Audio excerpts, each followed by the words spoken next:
दोस्तों पिछला जो हमारा क्वेश्चन था उसमें हमने वनों पर औपनिवेशिक राजनीति के प्रभावों को समझ लिया था। आज हम लोग भूमि पर औपनिवेशिक राजनीति के प्रभावों को समझेंगे। ये भी आपका हिस्ट्री का एक बहुत ही इंपॉर्टेंट क्वेश्चन है, मोस्ट इंपॉर्टेंट क्वेश्चन है। तो ये क्वेश्चन भी आपका आने का बहुत ज़्यादा चांस है आपके एग्जाम में, क्योंकि वनों के बारे में पूछा जा रहा है, भूमि के बारे में पूछा जा रहा है और ऊपर से ये भी पूछा जा रहा है कि जो औपनिवेशिक राजनीति है, मतलब भूमि के लिए जो अंग्रेजों के द्वारा नीति बनाया गया उनका क्या प्रभाव पड़ा, या फिर वनों पर जो अंग्रेजों के द्वारा नीति बनाई उसका क्या प्रभाव पड़ा।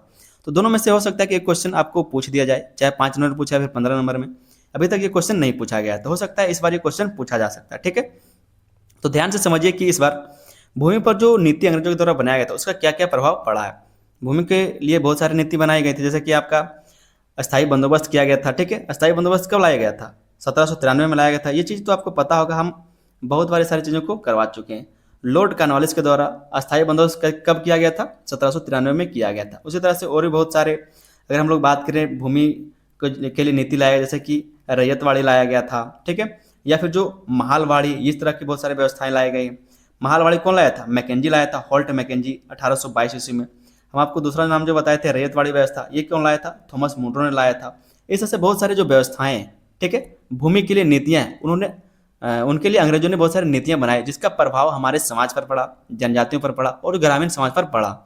तो वही सब चीज़ों को यहाँ पर आपको बताना है। ठीक है, हम उम्मीद करते हैं कि जो पिछला क्वेश्चन मेरा था, जहाँ पर हम लोग वनों पर औपनिवेशिक राजनीति के बारे में समझ लिए थे, वो क्वेश्चन आपको समझ में आया होगा। उसी तरह से इस क्वेश्चन को भी हम लोग समझेंगे, भूमि पर अंग्रेजों के द्वारा नीति का क्या प्रभाव पड़ा है। ठीक है, तो चैनल पर नए तो आप लोग चैनल को सब्सक्राइब कर लीजिएगा, वीडियो को लाइक कर दीजिए और अपने दोस्तों में इसको शेयर जरूर कर दीजिएगा। वीडियो को आप लोग लाइक करें, चैनल को सब्सक्राइब करें और अपने दोस्तों में इसको शेयर भी जरूर करिएगा। ठीक है, क्योंकि हमको पता चलता है कि कितने लोग सब्सक्राइब कर रहे हैं, लाइक कर रहे हैं और शेयर कर रहे हैं, सब कुछ वीकली पता चल जाता है। तो अगर आप लोग सब्सक्राइब करते तो अच्छा लगता, लाइक करिए और शेयर जरूर कीजिएगा। ठीक है, क्योंकि बहुत ज़्यादा मेहनत लगता है। समझते हैं हम लोग इस क्वेश्चन के आंसर को। एक छोटी सी भूमिका लिखा है, उसके बाद हम लोग आगे इस क्वेश्चन को समझेंगे। कहा जा रहा है कि औपनिवेशिक काल में अंग्रेजों ने भारत की भूमि व्यवस्था में व्यापक परिवर्तन किए। औपनिवेशिक काल का मतलब क्या है? जब हमारा देश अंग्रेजों का गुलाम था या फिर हमारे देश पर अंग्रेजों का शासन था, उस टाइम में अंग्रेजों ने भारत की भूमि व्यवस्था में व्यापक परिवर्तन किए, बहुत सारे परिवर्तन किए। उनका मुख्य उद्देश्य किसानों का विकास करना नहीं, बल्कि अधिक से अधिक भूमि राजस्व मतलब लगान वसूल कर अपने शासन को आर्थिक रूप से मजबूत बनाना था। जो भी परिवर्तन किए, ठीक है, भूमि व्यवस्था में जो भी उन्होंने परिवर्तन किए, ये इसलिए नहीं किया गया था ताकि किसानों का भला हो सके, किसानों का विकास हो सके, बल्कि इसलिए किया था ताकि वो ज़्यादा से ज़्यादा टैक्स वसूल सके, ऋण कह सकते हैं कि जो लगान है वो वसूल सके, और अपने आर्थिक रूप से जो उसकी कंपनी, ईस्ट इंडिया कंपनी या फिर जो ब्रिटेन है, उसको मजबूत बनाया जा सके। इसी उद्देश्य से उन्होंने अस्थायी बंदोबस्त, रैयतवाड़ी और महालवाड़ी जैसी नई भूमि व्यवस्थाएं लागू की। और इसी उद्देश्य से उन्होंने क्या किया? अस्थायी बंदोबस्त, जो सबसे ज़्यादा प्रचलित है वो क्या है? अस्थायी बंदोबस्त। ठीक है, 1793 में इसको लागू किया गया था लॉर्ड कॉर्नवालिस के द्वारा। यहाँ पर जो आप रैयतवाड़ी देख रहे हैं, ठीक है, जो रैयतवाड़ी है ये आपका थॉमस मुनरो के द्वारा लागू किया गया था। और ये यहाँ पर नहीं, ठीक है, ये यहाँ पर नहीं, दक्षिण भारत में किया गया था। इसलिए हम लोग इस पर ज़्यादा ध्यान नहीं देंगे, हम लोग इस पर ज़्यादा ध्यान देंगे जो अस्थायी बंदोबस्त है। जो महालवाड़ी कह सकते हैं कि व्यवस्था है, वो किसके द्वारा लाया गया था? हॉल्ट मैकेंजी के द्वारा लाया था 1822 ईस्वी में। तो ये सारी चीज़ों को हम लोग यहाँ पर देखने वाले हैं। आगे इसमें कहा जा रहा है कि इन नीतियों ने भारतीय किसानों, जनजातियों, जमींदारों तथा पूरे ग्रामीण समाज के जीवन पर गहरा प्रभाव डाला। और ये सब जो नीतियाँ बनाई गई थी अंग्रेजों के द्वारा, जो भूमि से रिलेटेड नीति बनाया गया था, वो भारतीय किसानों, जनजातियों, जमींदारों तथा पूरे ग्रामीण समाज के जीवन पर गहरा प्रभाव उसने डाला। और उन्हीं सब प्रभावों को तो आपको लिखना है। क्वेश्चन में यह ना पूछा गया था कि भूमि पर औपनिवेशिक राजनीति के प्रभावों की विवेचना करें। भूमि पर जो औपनिवेशिक राजनीति, मतलब जब हम लोग गुलाम थे उस टाइम में जो नीति बनाया गया था भूमि के लिए, उसका क्या प्रभाव पड़ा है। ठीक है, तो प्रभाव यहाँ पर हम लोग देख लेते हैं। भूमि पर औपनिवेशिक राजनीति के प्रभाव, भूमि पर औपनिवेशिक राजनीति के प्रभाव। पहला प्रभाव पड़ा, पारंपरिक भूमि व्यवस्था का अंत हुआ। जो पारंपरिक भूमि व्यवस्था थी उसका अंत हो गया। अंग्रेजों के आने से पहले भारत के अनेक क्षेत्रों में भूमि पर किसानों और गांव के समुदायों का पारंपरिक अधिकार था। भूमि केवल खेती का साधन नहीं बल्कि सामाजिक और सांस्कृतिक जीवन का आधार भी था।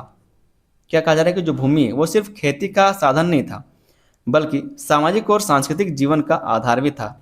अंग्रेजों ने अपनी नई भूमि व्यवस्था लागू करके इन पारंपरिक अधिकारों को समाप्त कर दिया। इससे किसानों और जनजातियों का अपनी भूमि पर पुराना अधिकार कमजोर पड़ गया। इससे क्या हुआ? जो किसान लोग थे, जो जनजातीय लोग थे, उनका अपनी भूमि पर जो पुराना अधिकार था वो खत्म हो गया, या फिर कह सकते कमजोर पड़ने लगा।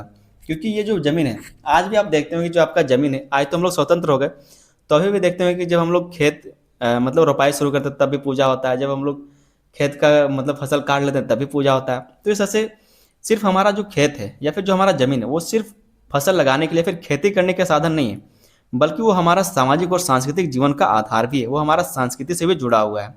लेकिन जब अंग्रेजों ने यहाँ पर नई राजस्व या फिर कह सकते हैं भूमि नीति लाया था, उसके बाद जो पारंपरिक भूमि व्यवस्था था वो खत्म हो चुका था, उसका अंत हो गया था। दूसरा जो हम लोग यहाँ पर प्रभाव देखेंगे वो है भूमि पर निजी स्वामित्व की स्थापना या फिर भूमि पर निजी स्वामित्व की व्यवस्था लाई गई। अंग्रेजों ने भूमि को एक निजी संपत्ति के रूप में मान्यता दी, जिसे खरीदा, बेचा या फिर गिरवी रखा जा सकता था। ये क्या, अब इसको एक संपत्ति की तरह रूप दिया गया, मान्यता दिया गया कि आप भूमि को बेच सकते हैं, खरीद सकते हैं, फिर इसको गिरवी रखा जा सकता है। पहले भूमि का उपयोग मुख्य रूप से जीविका के लिए होता था, लेकिन अब वह व्यापार और लाभ कमाने का साधन बन गई। इससे भूमि का महत्व बदल गया और बड़े भू स्वामियों का प्रभाव बढ़ने लगा। जो बड़े भूस्वामी उसका प्रभाव बढ़ने मतलब जिसके पास ज़्यादा पैसा वो उतना ज़्यादा जमीन का मालिक, और इस तरह से जो बड़े भूस्वामी उसका प्रभाव बढ़ने लगा। अब जो मान लीजिए कि बहुत बड़ा जमीन का कोई मालिक है तो उसके पास बहुत सारे लोग काम करने के लिए आएंगे, ठीक है, तो वो और ज़्यादा अमीर होता चला जाएगा। अगला जो हम लोग प्रभाव देखेंगे वो है अत्यधिक लगान की वसूली। बहुत ज़्यादा लगान की वसूली होने लगी। अंग्रेजी सरकार किसानों से बहुत अधिक लगान वसूलती थी। चाहे फसल अच्छी हो या फिर खराब, किसानों को निश्चित समय पर लगान देना ही पड़ता था। मतलब जो टाइम फिक्स किया गया उस टाइम में लगान देना ही है, चाहे फसल हो या फिर ना हो, अच्छा हो या फिर बुरा हो। और इसके साथ साथ जो फिक्स कर दिया गया कि आपको 5,000 लगान देना है तो 5,000 देना ही पड़ेगा, चाहे आप 50,000 कमाइए या फिर 1,000 कमाइए, 5,000 लगान देना है।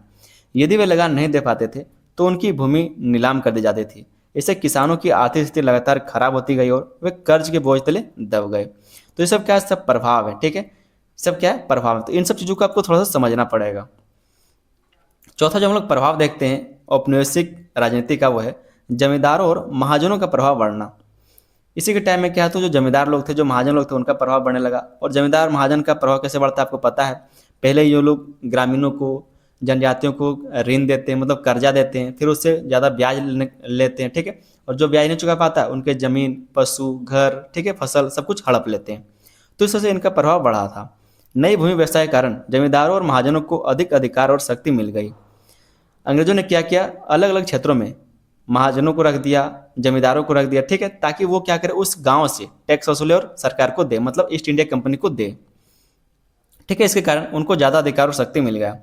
जमींदार किसानों से मनमाना लगान वसूलते थे। जैसे मान लीजिए कि अगर 5 रुपये वसूलने के लिए कहा गया, अगर अंग्रेजी सरकार कहती है कि 5 रुपये सारे किसानों से लेना है, तो ये लोग क्या करेंगे, 8 रुपये लेंगे या फिर 10 रुपये लेंगे, और इसकी क्या क्या करेंगे, 5 रुपये सरकार को देंगे और 5 रुपये जो बचा है उसको खुद रख लेते थे। इसलिए वो लोग इतना मोटा गए थे, मतलब रईस हो गए थे। तो इसलिए कहा जा रहा है कि नई भूमि व्यवस्था के कारण जमींदारों और महाजनों को अधिक अधिकार और शक्ति मिल गई थी।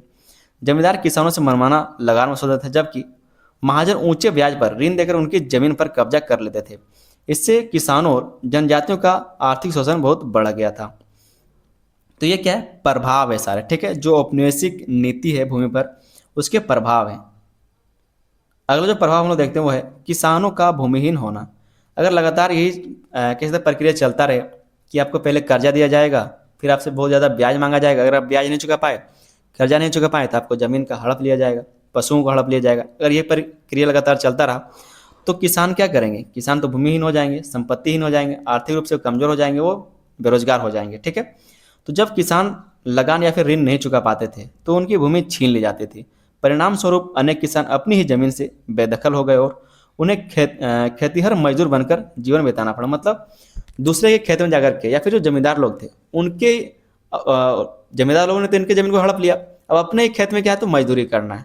और वही बात कहा जाए, उन्हें खेतीहर मजदूर बनकर जीवन बिताना पड़ा। इससे ग्रामीण समाज में गरीबी और असमानता बढ़ गई। तो ये भी इसका क्या है, प्रभाव है, किसानों का भूमिहीन होना। अगला जो यहाँ पर हम लोग प्रभाव देखते हैं वो है नकदी फसलों की खेती को बढ़ावा। अंग्रेजों ने क्या किया, जो नकदी फसल है उसको बढ़ावा दिया गया। अंग्रेजों ने अपने उद्योगों और विदेश व्यापार की आवश्यकताओं को पूरा करने के लिए किसानों को नील, कपास, जूट, चाय और अफीम जैसी नकदी फसलें उगाने के लिए प्रोत्साहित किया।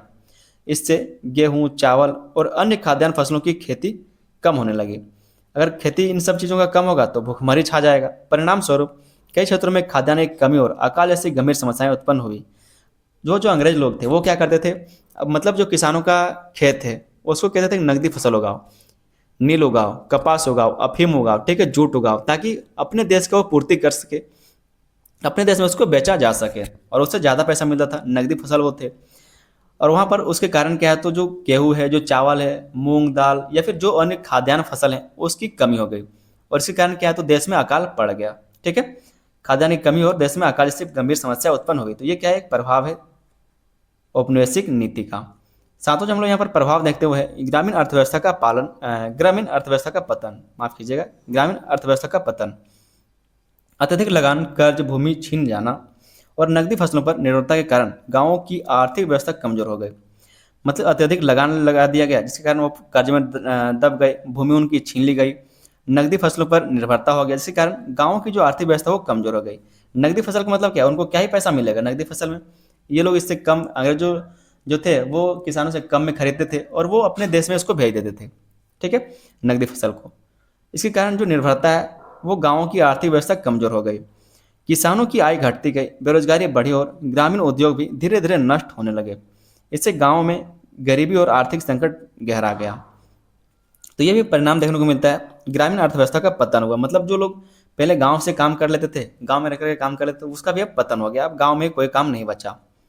आठवां जो यहाँ पर लोग इसका प्रभाव देखेंगे वो है जनजातीय समाज पर गंभीर प्रभाव। जनजातीय समाज पर गंभीर प्रभाव। जनजातीय समाज की सामुदायिक भूमि पर अंग्रेजों ने सरकारी अधिकार स्थापित कर दिए। हम आपको पहले बताए थे कि जो झारखंड के जनजातीय लोग थे वो पहले खुदकटी व्यवस्था पर मतलब आश्रित थे, मतलब उसी तरह से वो अपना व्यवस्था चलाते थे, जिस पर सिर्फ उसके परिवार का या फिर उसके समुदाय का अधिकार होता था।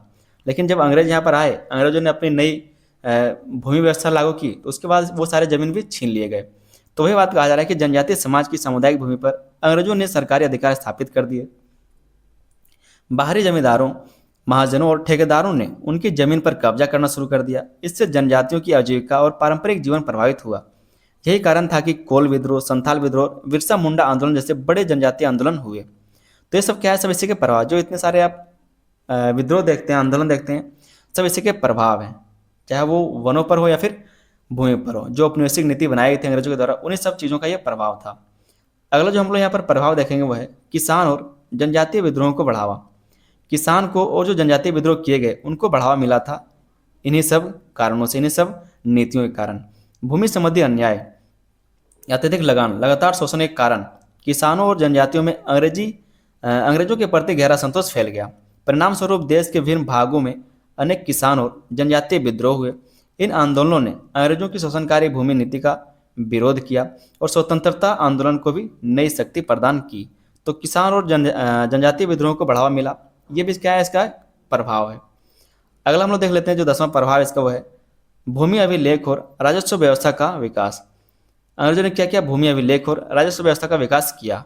अंग्रेजों ने भूमि का विस्तृत सर्वेक्षण करवाया, मतलब नापी जोखी करवाया, ठीक है, कि इस क्षेत्र में कितना जमीन है, किसके नाम पर कितना है, या फिर कैसे किसके पास कितना है, इस हिसाब से नापी जोखी करवाया।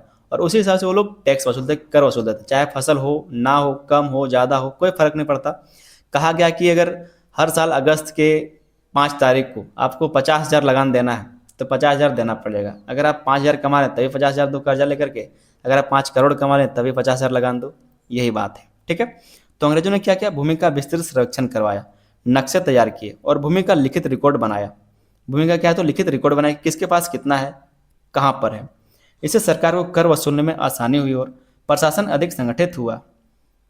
हालांकि इन सुधारों का मुख्य उद्देश्य किसानों का हित नहीं बल्कि अधिक प्रभावी ढंग से राजस्व वसूली करना था। अगर जमीन का लेखा जोखा हो, जमीन का नापी हो, तो इससे पता चलता है कि किसके पास कितना जमीन है और उससे कितना टैक्स लेना है, कितना लगान वसूलना है, ठीक है। तो इसको मतलब अपने फायदे के लिए इसको बनाया गया था। जो भूमि अभिलेख या फिर राजस्व व्यवस्था, उसका विकास इसलिए किया गया ताकि अंग्रेजों का फायदा हो सके, लोगों के फायदे के लिए इसको नहीं बनाया गया था। तो उम्मीद करते हैं कि जो भूमि पर औपनिवेशिक राजनीति या फिर जो भूमि पर अंग्रेजों का नीति है उसका क्या क्या प्रभाव पड़ा था आपको समझ में आ गया होगा। एक छोटा सा आप लोग निष्कर्ष लिख लीजिएगा आंसर के खत्म होते ही कि औपनिवेशिक भूमि नीति का मुख्य उद्देश्य भारत की कृषि और भूमि से अधिक आर्थिक लाभ प्राप्त करना था। क्या कहा गया, जो औपनिवेशिक भूमि नीति है, मतलब जब अंग्रेज यहाँ पर हमारे ऊपर शासन कर रहे थे उस टाइम में जो नीति बनाया गया था भूमि के लिए, उसका मुख्य उद्देश्य भारत की कृषि और भूमि से अधिक आर्थिक लाभ प्राप्त करना था। इस नीति के कारण किसानों और जनजातियों के पारंपरिक अधिकार समाप्त हुए। जो किसान और जनजाति लोग थे उनका जो पारंपरिक अधिकार था वो खत्म हो गया।